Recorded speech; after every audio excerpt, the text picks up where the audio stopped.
Good morning, class 6. This is your first video of chapter number 3 from hunters to farmer. इस chapter में हम पढ़ेंगे hunters से लेकर फार्मर्स तक का सफ़र.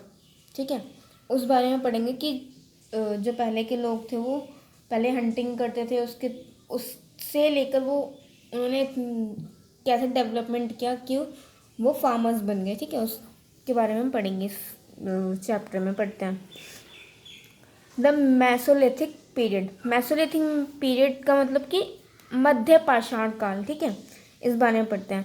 Eight the end of the Palaeolithic age which last for more than a million years the climate started to get warmer.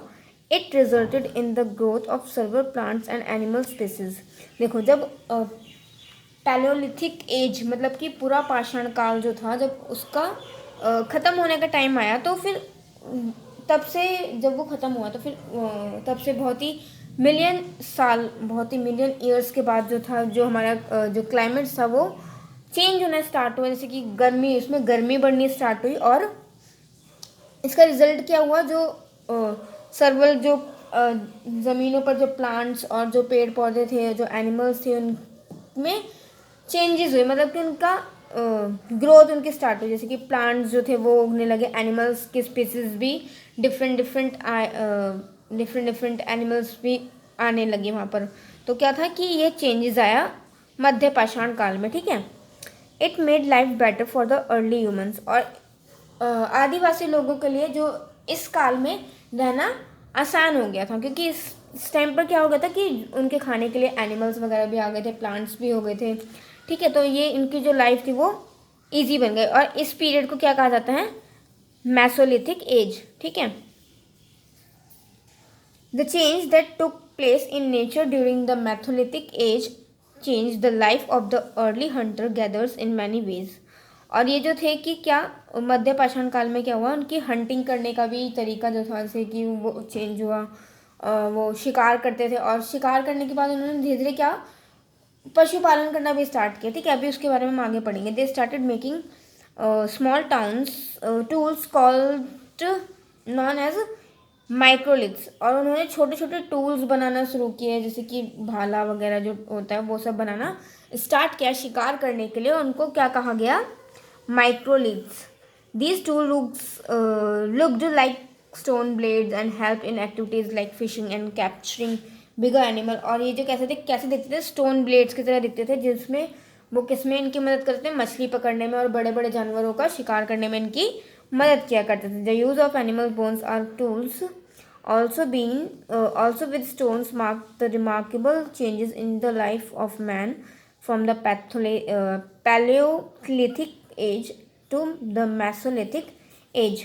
और ये किसका यूज़ करते थे? एनिमल्स की बोन का यूज़ करते थे. उससे वो क्या करते थे? औजार बनाते थे. और इसी तरह जैसे कि पूरा पाषाण काल से मध्य पाषाण काल में जो आदिवासी थे उनकी लाइफ क्या हुई? थोड़ी सी ईजी हो गई, क्योंकि उनके पास बहुत सारे औजार्स भी आ गए और उनको शिकार करना भी आ गया. तो इतना ये उन्होंने डेवलप किया था मैसोलिथिक एज में. ठीक है, आगे पढ़ते हैं. Favourite places for habitation. अब उनके रहने की जो जगह थी वो कौन सी थी जो उनको पसंद थी, उस बारे में हम पढ़ते हैं. ठीक है, the Vindhya Satpura and Kaimur hills in India are very rich in caves and rock shelters.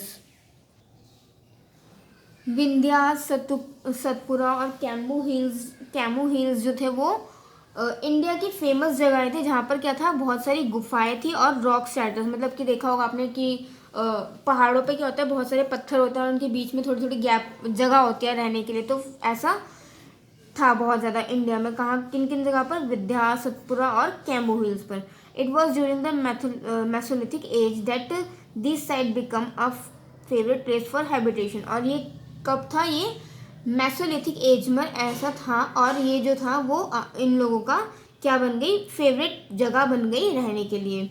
A number of Mesolithic sites are located on the arrival terrace on the river of the banks in all part of the country. और ये जो कहाँ रहने लगे ज़्यादातर? सभी मतलब कि ज़्यादातर कहाँ रहने लगे? नदी के किनारे जो टेरेस एलोवेरा टेरेस होता है जो वहाँ पे ऐसी गुफाएं वगैरह होती हैं, वहाँ पर ये ज़्यादातर रहने लगे। Birbhanpur on the Damodar river bank of one of them, और ये दामोदर रिवर पर एक जगह थी जहाँ जो उनमें से एक थी। In Mewar many microlithic sites occur, Mewar में बहुत सारी माइक्रोलिथिक साइट्स बनाई। On the Deccan plateau sites are common both on hilltops and flat rocky plains, और डेक्कन प्लेटो में हिल पर भी और मतलब कि पहाड़ों पर भी और नीचे जो प्लेन एरिया होता है उस पर भी ये लोग रहते थे। द न्यू स्टोन एज, अब आगे पढ़ते हैं न्यू स्टोन एज के बारे में, नवपाषाण काल के बारे में पढ़ते हैं। The neolithic age also called the new stone age. अब न्यूलिथिक पीरियड को क्या कहा जाता है? न्यू स्टोन एज भी कहा जाता है। Began in India during 8400 BCE, और ये कब स्टार्ट हुआ था इंडिया में? 8000 to 400 BCE, ठीक है। It was during this period that the pupil of the Neolithic age began to live as a, और ये कब स्टार्ट हुआ? जब न्यूलिथिक पीरियड में एज में जो लोग थे उन्होंने कैसे रहना शुरू कर दिया? विलेज कम्युनिटी, मतलब कि लोग जैसे कि गांव में लोग रहते हैं ना, वैसे रहना स्टार्ट। अब गांव में लोग कैसे रहते हैं? वहाँ पर खेती करते हैं, ऐसे ही इन लोगों ने भी रहना स्टार्ट कर दिया। कब? नवपाषाण काल में, मतलब कि द न्यू स्टोन एज, ठीक है। The beginning of agriculture was also the most important development of this period, और इस पीरियड की सबसे इम्पॉर्टेंट डेवलपमेंट क्या थी? कि इन्होंने खेती करना स्टार्ट कर दिया था। But hunting continued to be their main livelihood, पर उनके रहने के लिए, जिंदा रहने के लिए सबसे ज़्यादा भी क्या इम्पोर्टेंट था? हंटिंग करना। अगर वो जब वो शिकार करेंगे तो वो मतलब शिकार करके खाएंगे, तो ऐसे ही वो अभी उनका चल रहा था, जिंदा रह रहे थे वो, उसका जरिया भी यही था, ठीक है। बट उन्होंने क्या किया था? नई चीज़ क्या स्टार्ट की, क्या डेवलपमेंट किया कि उन्होंने खेती बाड़ी करना शुरू कर दिया। The beginning of farming and herding, अब हम पढ़ते हैं कि उन्होंने फार्मिंग की बिगिनिंग, खेती बाड़ी कैसे स्टार्ट की उसके बारे में पढ़ते हैं।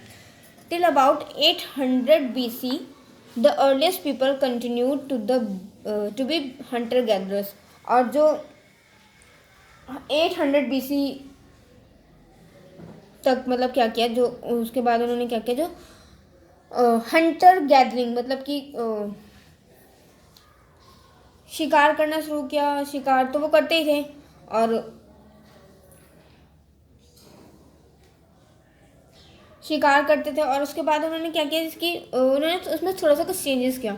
But after that their life change gradually as they learn to domesticate animals and start sowing seeds to grow plants and grasses like wheat and rice, और धीरे धीरे उन्होंने क्या किया कि मतलब वो शिकार करके खा सकते हैं, बट उन्होंने क्या किया, धीरे धीरे उनको समझ में आया कि जो जानवर हैं उनको शिकार करके खाने की जगह वो उनको पालना शुरू करें, मतलब कि उनका पशुपालन करें, उनको पालें और फिर उससे अर्न करें, ठीक है।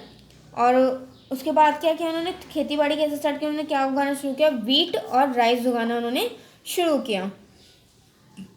आगे हम पढ़ते हैं डोमेस्टिकेशन ऑफ एनिमल्स। अब उन्होंने एनिमल्स का मतलब कि उन्होंने पालतू कैसे बनाया उसके बारे में पढ़ते हैं। पशुओं को पालना उन्होंने स्टार्ट किया। The timing of dog had started in the Mesolithic age. अब उन्होंने क्या किया? मैसोलिथिक एज में डॉग को पालना स्टार्ट किया। Man realise that instead of killing goat sheep और oxen he should domesticate them.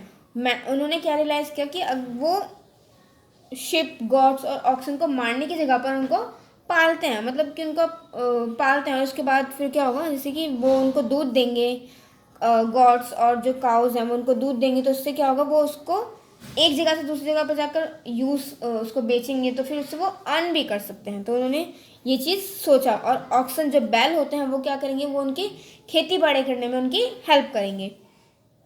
Implications, growing crops assured man of a continuous supply of food, और जो क्रॉप्स जब वो ग्रो करने लगे तो वो ये क्या हो गया, उनका एक कॉन्टिन्यूस सप्लाई हो गया, मतलब कि एक जरिया बन गया फूड सप्लाई करने का, ठीक है। Also man still hunted the rearing of animals assured him, of a continuous supply of meat, milk and hides. और हंटिंग तो वो अभी भी कर रहे थे, क्योंकि हंटिंग करेंगे तो फिर ये भी एक उनके पास एक रास्ता होगा कैसे, जिसकी वो हंटिंग करेंगे तो उसका जो एनिमल्स का जो मीट होगा वो उसको सप्लाई कर सकते हैं, उसको जाके मार्केट में सेल कर सकते हैं और अर्न कर सकते हैं। तो फिर ये भी अभी उनके पास ये एक रास्ता था। He was the last free from the continuous search for food and use his free for developing new skills. और उन्होंने क्या किया, बहुत सारे न्यू स्किल्स, बहुत सारे नए तरीके डेवलप्ड किए। To take care of his crops man needed to stay one place for a long time. अब एक जैसे कि वो खेती बाड़ी करते थे, जैसे कोई भी फसल उगाते थे, तो उसके लिए उनको क्या ज़रूरत थी कि वो एक जगह पर लंबे टाइम के लिए रुकें। तो उन्होंने क्या किया, and permanent human settlements begin to be establish and community life begin to take shape. और उन्होंने क्या किया कि घरों का निर्माण, मतलब कि घर एक जगह रहने के लिए कुछ निर्माण, लाइक परमानेंट वहाँ पे एक कम्युनिटी बनाई, ठीक है, जगह बनाई, जैसे कि एक सोसाइटी टाइप जो होते हैं ना, वो उन्होंने स्टार्ट किया ताकि वो वहीं पर रहें और अपनी जो खेती है, अपनी जो फसलें वो उगा रहे हैं उसका भी देखभाल कर सकें। अब settlements of first farmer and herders, अब इनके सेटलमेंट्स के बारे में पढ़ते हैं। The most important site of the Neolithic period is Mehrgarh in present day Pakistan. और जो सबसे ज़्यादा न्यूलिथिक पीरियड में जो इम्पोर्टेंट जगह थी वो कौन सी थी, मेहरगढ़, मतलब कि आज का जो पाकिस्तान है वो मेहरगढ़ कहलाता था पहले, ठीक है। तो वो क्या थी, वो उनकी सबसे ज़्यादा इम्पोर्टेंट जगह थी जहाँ पर ये लोग रहते थे और खेती बाड़ी अपनी करते थे। Archaeologist have found evidence of cooking utensils in stone and weapons made in bone and stone. और जो आर्कोलॉजिस्ट हैं उन्होंने क्या पाया है वहाँ पर, उन्होंने एविडेंस उनको मिले हैं कुछ जिनमें वो खाना बनाते थे, वो बर्तन उनको मिले हैं एक स्टोन के रूप में, और वेपन्स मिले हैं जो कि हथियार जो होते जो वो लकड़ियों से, पत्थरों से और हड्डियों से जानवरों की बनाते थे, वो उनको मिले हैं, ठीक है। एविडेंस कहाँ पे मिले हैं, मेहरगढ़ में मिले हैं कि उनसे ये भी पता चलता है कि वो क्या करते थे, वीट और बरले, मतलब कि गेहूं और जौ की उनको उगाते थे। किसको उगाते थे, वो गेहूं और जौ को उगाते थे। Other important side in the north west in present day Kashmir and, और जो दूसरी साइड थी वो कौन सी थी, आज का कश्मीर, ठीक है, और साउथ इंडिया की साइड में ये ऐसा उनको मिला है। क्लास हम इस वीडियो में आपका चैप्टर यहीं तक पढ़ते हैं और आगे का चैप्टर हम नेक्स्ट वीडियो में कंटिन्यू करेंगे।